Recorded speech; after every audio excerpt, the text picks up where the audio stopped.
Welcome back to a brand new episode of The A-Game. I'm your host, Dylan Shepard. In this episode, we're talking about topics across the country. We'll take you to App State hoops as we head into March. Then we'll discuss NIL, which is one of the hottest topics in college sports.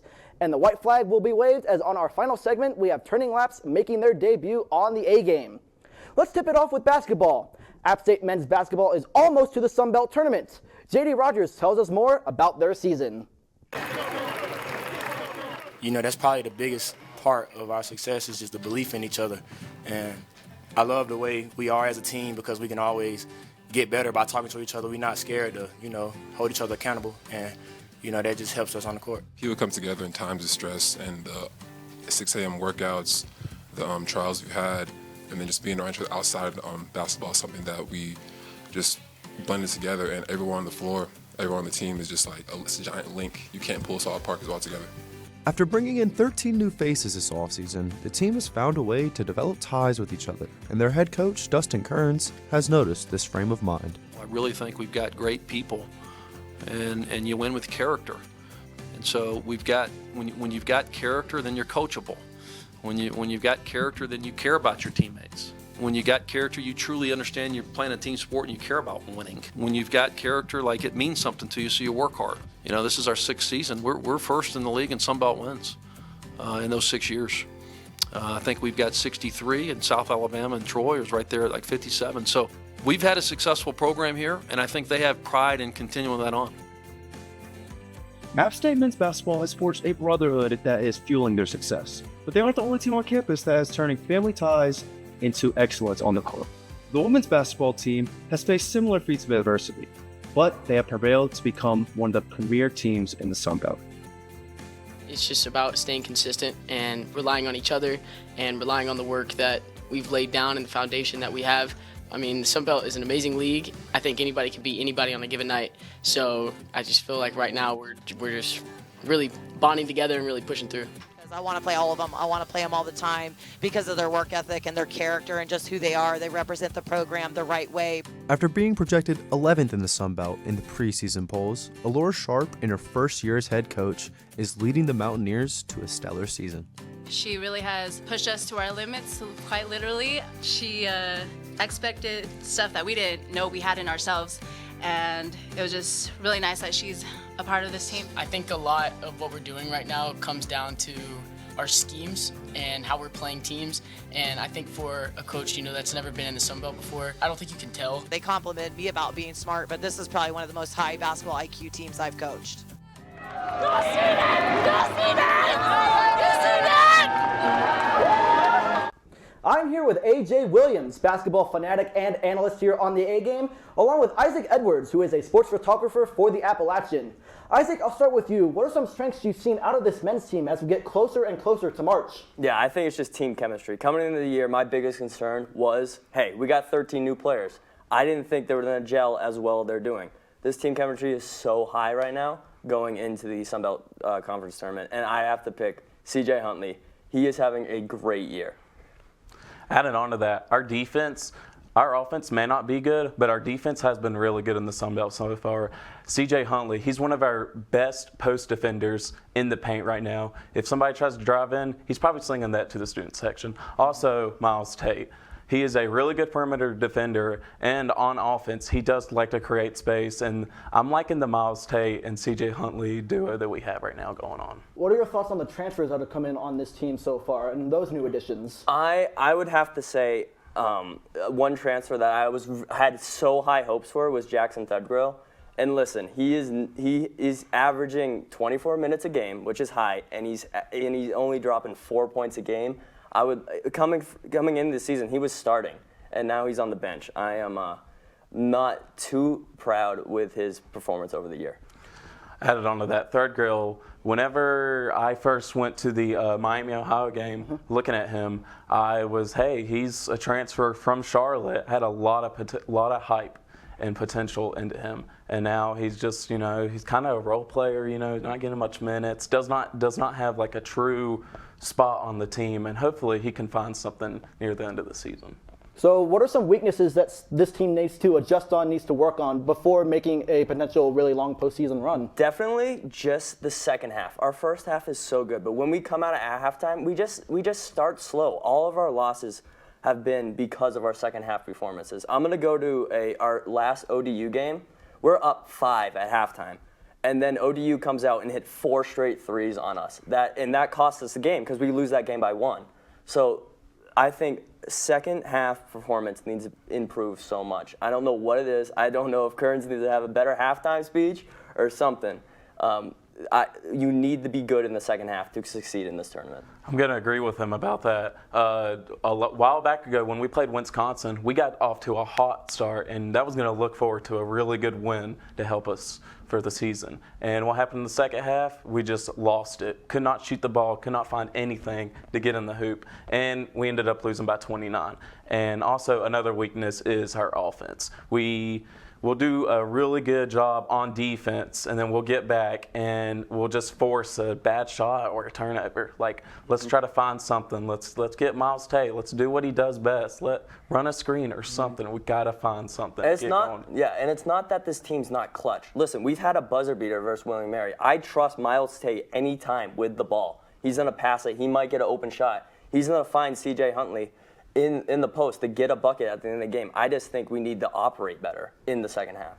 So looking ahead to that Sun Belt tournament, there's a new tournament bracket format this year. App State's in the running for that number 1 seed, and with that new tournament bracket, they could potentially get a bye all the way to the semifinals of the tournament. Yes. So down the stretch, how do you want to see this team perform in order to get that top seed? Listen, this tournament's crazy. If you're number 1 seed, you 1 win and you're in the championship. So I think, listen, it's a logjam for this Sun Belt Conference right now. You got 4 or 5 teams tied from the number 1 spot. Listen, we're only 1 game back. We go on a run here at the end of February into March. We're in. We get that number 1 seed, and that's going to help us so much to get what we all want to happen, to get into tourney time. March Madness, baby. Let's go. Added on to that, the conference games are so important. You lose 1 game, you can fall a spot behind, and you can be in a really bad spot in the bracket. And it's going to take so much more effort if you're not in a good spot. But if you're in a good spot in the conference, you could go win the whole thing.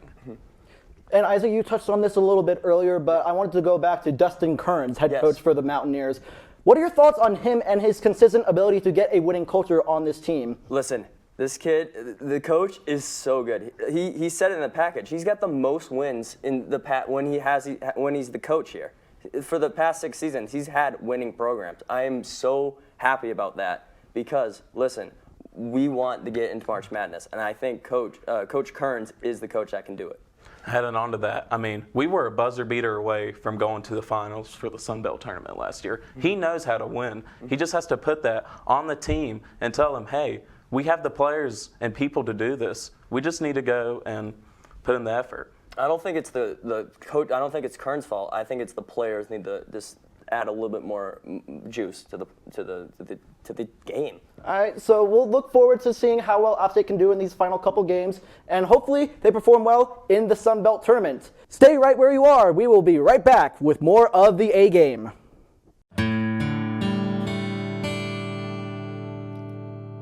Welcome to Boone, North Carolina. Located along the Blue Ridge Parkway, nestled in the Appalachian Mountains, there is no place like it. Take a stroll down charming King Street, where you are sure to see a familiar face welcoming you. In the summer, go tubing down the New River, where the water runs almost as deep as our Mountaineer pride. When the leaves change in the fall, pack a picnic and head to Thunder Hill Overlook, where the skyline is so vibrant you can't help but send a picture to all of your family and friends. In the winter, check out one of our nearby ski resorts, where Yosef might just challenge you to a race down the slopes. And year-round, you can take in some of the most breathtaking views wherever you turn. As soon as you arrive in Boone, you'll realize there is something special in these mountains. Welcome home, and welcome to the Valley.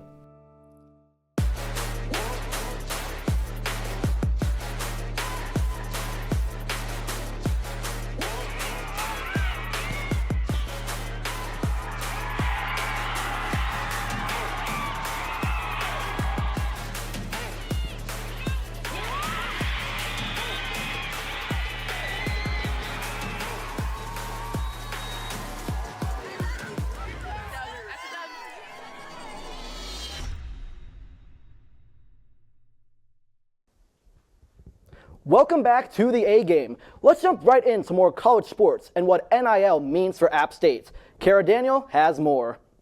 The portal has been, it was really disruptive, in terms of managing a roster and knowing who's going to be back year to year. In some of those fights, you're not winning. It's not a fair fight, quite frankly. No matter how many people we put in the stadium, whether you have an 80,000 seat stadium or a 40,000 seat stadium, this is as good as atmosphere as anywhere in the country. So when you have all those things going for you, you feel really good. But if all of a sudden the money's significantly different than we can even fathom, then it's not going to be part of the equation. Some of the folks coming in, it was all about the money, and most of those aren't ones that came here. If that was the deciding factor, we probably don't win that. We're trying to the best of our ability to strengthen everything that we have. And we're going to recruit student athletes that want to be here, that want to be at App State. If somebody comes to App State, gives their all for App State, graduates, goes somewhere else, great. We're excited for them. The one thing we can control is how we treat them when they're here. Their success is important for our success. Although the adjustment of the transfer portal deadline has caused unrest to players and coaches trying to fill out a roster, for the athletic department, priorities lie in keeping sufficient funds. This means keeping a close eye on the revenue sharing program and outside donations. One of the things that we take really seriously is that we need to be an economic driver for our communities up here. And certainly as we recover from Helene, folks need people in this community, spending money in this community and patronizing our businesses in this community. Back in 2021, the 3333 Collective was created to improve the lives and opportunities of student athletes through outside donors. We know it as the App State NIL program. In addition to donations, the revenue sharing program will allow the school to share a portion of the athletic department's revenue with the athletes themselves. We're really going to focus on anything we do in the collective space with 3333. That's going to stay. We're going to work with those folks. But really, we're really transitioning to what does the house settlement look like. And then starting in July, we'll be able to do some of that funding inside the athletic department. That's why Football Support Fund, Yosef Club, directly supporting from a fundraising perspective, the athletic department is really going to be a primary goal of ours moving forward. You heard Doug Gillen mention the house settlement, but what is it? The house settlement is a class action lawsuit that involves the NCAA and specific conferences. It addresses back damages and future benefits for Division I athletes. The movement towards fair compensation and scholarship opportunities was partially approved in October, but plans to be fully approved in April. I'm here with J.D. Rogers, reporter for Appalachian Weekly News, and Chris Tora, another reporter for Appalachian Weekly News, here with us today. J.D., I'll start with you. What are your initial reactions to Doug Gillen's comments on NIL sometimes not being a fair fight? I completely understand where he's coming from. I mean, here at App State, we're kind of a smaller school, and it's reflected in the money that we get from everybody. And these big-name schools in the SEC and the ACC are going to be able to take what they want and just by throwing money at people. And, it's kind of turning into a professional sports type of affair where if you're good, you're going to get paid somewhere else, so you're going to go there. And it is taking a toll on these smaller schools like us here at App State. No, I totally have to agree with that. I mean, App State does the best job that they can, and they do, we just lost Joey Aguilar to UCLA, and so he was our, now former starting quarterback. So I think NIL has played a big part in, players, like you say, get their value up, and once they get their value up, they tend to go for higher or greener grasses, I would say. And so it's a lot difficult for, App State, and I'm really intrigued to see how, Loggins is the new App State head coach is going to deal with that, knowing with his NFL background, if that's going to have any factors of players wanting to come to App State, because even though you can play for more money on other schools, one of the things that I think you can get at App State is playing time. And I think that's going to be a big, factor in players, hopefully wanting to come here with NIL and everything. Even though you might not get paid the most money, you might get an opportunity to play and get some good tape out there.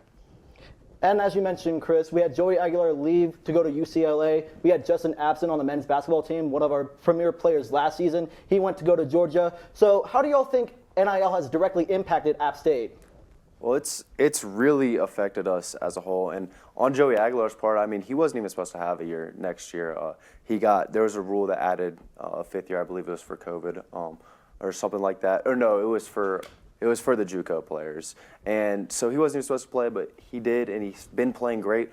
there he goes to a big name school. I mean, our whole basketball team, we have 13 new guys on our team this season, and only 2 returners, or 3 or 4. And it's really a whole change of landscape. And it's going to be like this year in and year out for App State now until we can really make our name somewhere in any sport, really. Yeah, one of the names that sticks out to me is Trayvon Spiller, who went to Wake Forest. You know, he was a key component to our team who went 27-7 overall. And, you know, he was a quiet guy in the beginning of the year, you know, playing style-wise and finding his fit with the culture. But once he did, man, he made a name for himself from App State. And now, you know, because he had this one good year at App, he kind of, you know, chose Wake Forest. And I don't know if that's directly to NIL, but my gut is something tells me that Wake Forest was able to, you know, offer him a little bit more money than App State was able to. So I think that, you know, you were mentioning how this affecting App State. He was a big component. So I think App State, you know, when it comes to NIL, not just for football, but with basketball as well, you know, they have their battles, and, you know, Dustin Kearns does the best that he can recruiting wise. So I think Trayvon Spillers is the big name that sticks out because of that. And you mentioned money being a really big factor in this. So do you think NIL has created a larger talent gap between the major programs such as App State, such as teams in the Mountain West Conference in football, such as the Mid-American Conference,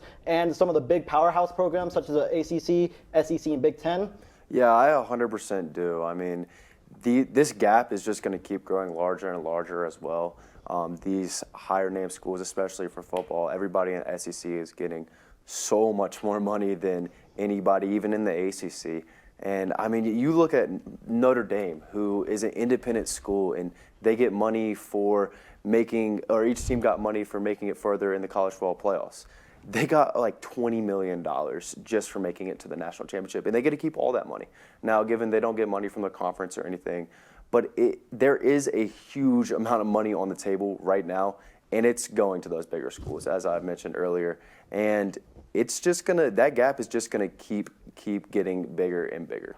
I have to agree with that as well. And I think players that are affected, like top-ranked players like Shedeur Sanders, who, you know, went from Jackson State to Colorado with his dad, you know, those players that get paid top dollar, you know, is a lot of stress for them because that money means they have to perform really well on weekends. And I think that can be very stressful for players because they're like no older than like 20, 21 years old.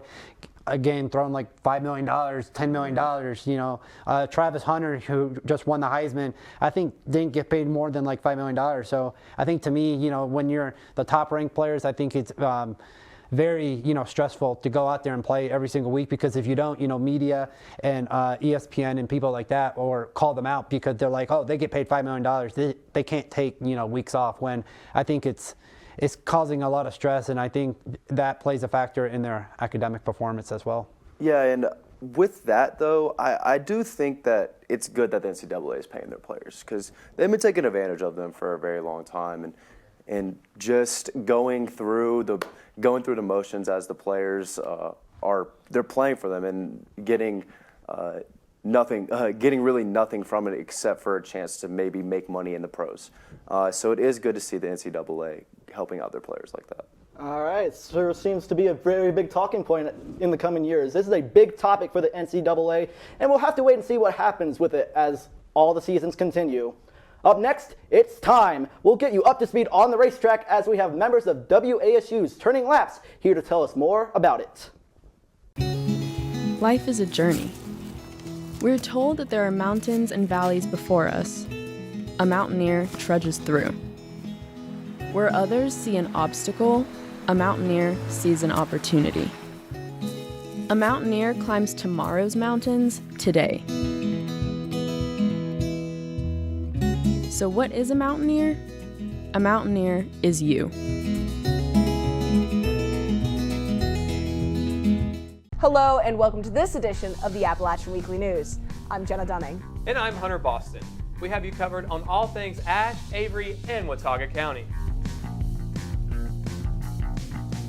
Welcome back to Black at App State TV.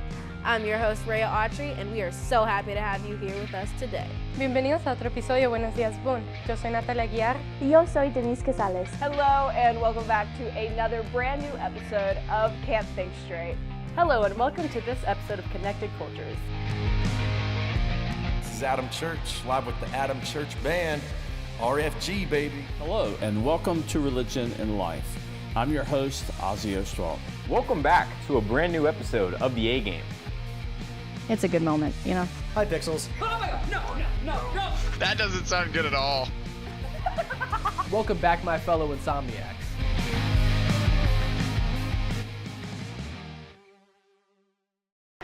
Bryce in the shotgun takes a snap. Troy sends 4. Bryce rolls left, gonna heave it deep, and it's not gonna get there. It's caught by Christian Horn. He's around the outside, and he scores! He scores! App State wins! Holy mother meatballs! It's a touchdown for App State on a Hail Mary! Christian Horn! Touchdown!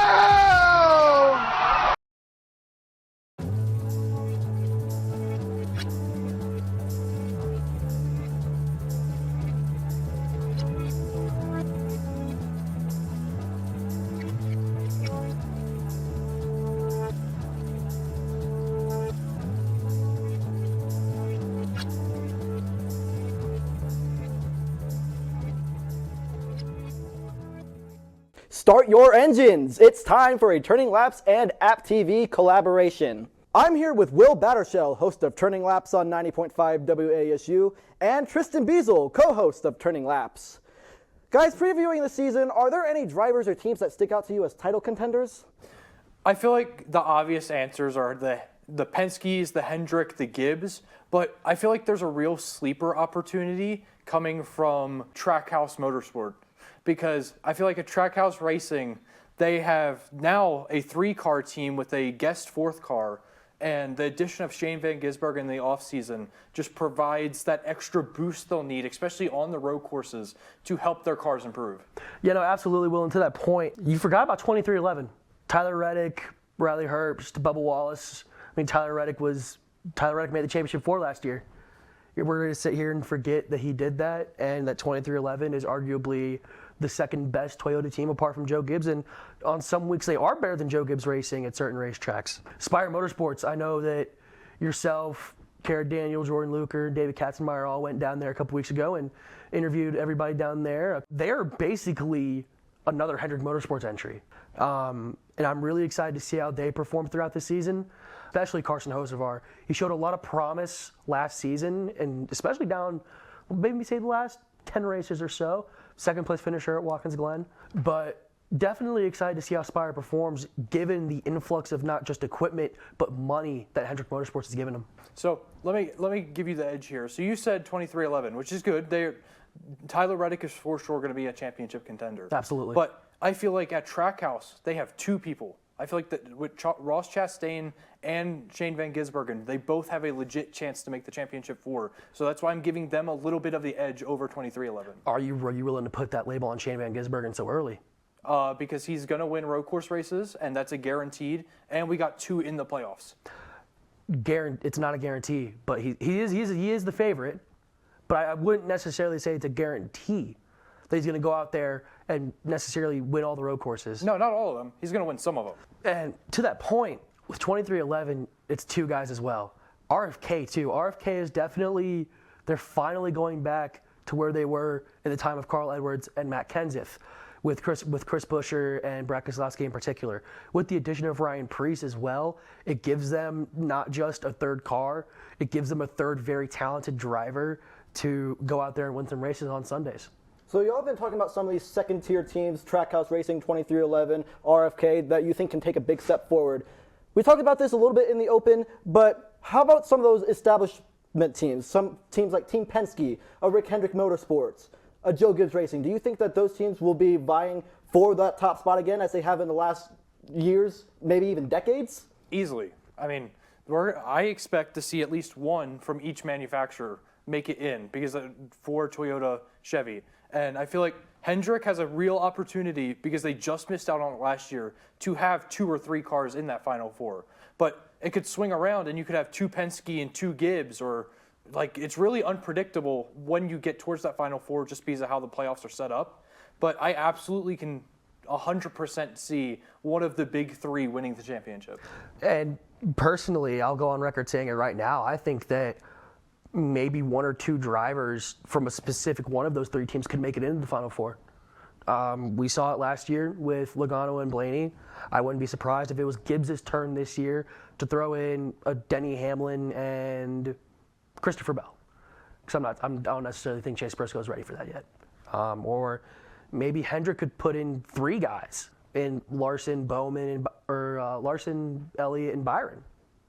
Or Bowman. They really each 3 of these teams all have legit championship contenders at almost every single spot. So it's a real toss-up. No, absolutely, and it's a complete toss-up whoever gets into the round of 8. Mm-hmm. Forget the championship 4. The round of 8 has been more competitive to get into than the Final 4 in certain years. Usually in this new playoff format, the Final 4 has definitely become, at least the top 2 or 3 have become more set in stone. Mm-hmm. At least before we get to Martinsville, the final race before the championship 4, we know that there's at least 2 or 3 guys that have already clinched, either by winning a race in the round of 8 or they're clinched on points. Now we're starting to see that it's starting to get a little bit more bunched together. The parity has come back to the sport, where I wouldn't necessarily say any team could win on a Sunday, but we're getting back to that any given Sunday kind of feeling, if you're picking up what I'm putting down. I 100% agree. So continuing to preview this 2025 NASCAR season, what do you think are some of the must-watch races for fans this year? Is there anyone that sticks out to you on the calendar? Personally, for me, I'm really excited to see how they race in Mexico. We saw in the latter part of the mid to late 2000s, we saw the NASCAR Xfinity Series, then the NASCAR Busch Series race there, and they put on an excellent product. I'm excited to see how this specific type of car races, but not just the car, the drivers as well. Correct me if I'm wrong, Will, but I think the only guy that's raced that has experience on that track is Daniel Suarez. And Michael McDowell. And McDowell. Because they used to race back at the ARCA cars back in really? 05. And that's a race I'm excited for. I am excited for not necessarily the new schedule for the playoffs. I'm excited for Gateway to be a playoff race, though. I am absolutely excited for that because Gateway has brought a certain level of electricity and a certain level of fan engagement for their race in the middle of the season. Imagine what it's going to be like during the playoffs. Yeah, it should be really, really exciting. And I think my big one I'm looking for, it's kind of an easy answer, but both the Darlington races. Because I think Darlington puts on one of the best shows in NASCAR outside of maybe a Vegas or a Kansas. But there's just that history of running up against the wall for 500 miles at Darlington and just being so worn out after you get done because you have to manhandle the car. I think that just puts on the best product for all the fans. And another crown jewel race. I'm excited for the Brickyard 400 this year. We saw it return last year with Kyle Larson winning it to a slight bit of controversy. I'll say slight. I'm excited for it. I'm glad to see that they've gone back to the oval compared to the mediocre road course. I'll call a spade here. I didn't like how they moved it to the road course. Did give us a really good AJ Allmendinger win, though. And we all know I'm one for AJ Allmendinger. But the Brickyard 400 is what I'm looking forward to. The Coca-Cola 600 this year. It's going to be the first year. It's going to be on Prime Video. I hope they release those numbers, those streaming numbers, to see how many people actually were able to stream it. Because that was the primary reason for Amazon Prime coming into NASCAR as a whole to begin with. Same with TNT Sports and HBO Max. It's a business. And I'm very excited to see how the fans watch, because a lot of people have cut the cord and they've made racing a lot more accessible. I'm excited to see how it turns out. So it'll be an interesting watch this season for sure. We'll be looking forward to how the rest of the season develops. NASCAR, always a lot of fun to watch and always a lot of fun to listen to you guys on WASU. As always, thank you for joining us on the A Game. And again, make sure to turn into Tuning Laps every Monday at 6 p.m. to stay in the fast lane. We'll see you again soon, and make sure to follow us on Instagram at the A Game Sports to stay up to date on all things App State sports.